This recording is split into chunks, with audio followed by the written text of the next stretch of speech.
understanding students, I think, is in some ways the chief art of a teacher. And it's very challenging because it's a personal thing, relationship with the kids and what matters to them and what motivates them. It's difficult because it's not quite a science. And every kid is unique and different when they walk in the door. So I think that firstly, making sure that I have substantive conversations with them, making sure I see them in context outside of the classroom. All of these things contribute to understanding, all right, what's important to this student. What is it that will be the part of their life that I can connect to mathematics and help them to realize, oh, this is worth doing, It's very frequent for me to work with students who have no interest in proving that triangles are congruent to one another and understanding the sufficiency conditions for different categories of quadrilaterals. But if I can say, well, you know what? Those of you who are heading into a trade, this trigonometry is going to be so important to you.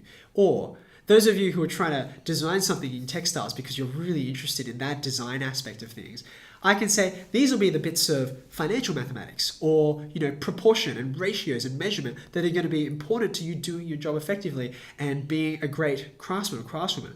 All those kinds of things happen as a result of knowing our students and knowing them outside the context of the classroom. So I think those things are really important.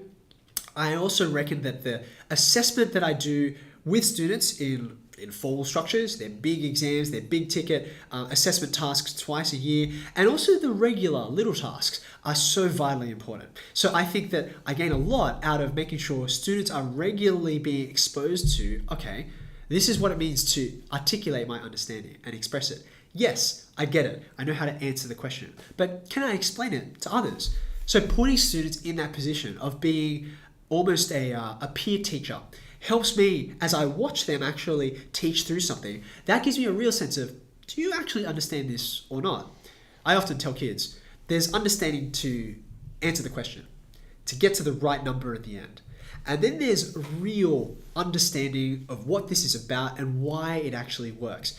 And that kind of understanding is not often revealed or, unmasked as being, fake until you put a student in the position of, hey, can you get up? Show me this on the whiteboard, or get into pairs, get into groups of 4, explain that question. You can prepare, take as much time as you like to wrap your head around the question, but then I want you to stand there. Be ready to take questions. Be ready to be scrutinized in terms of your understanding. I feel like those are the most effective mechanisms for assessments that I can use in my classroom from day to day.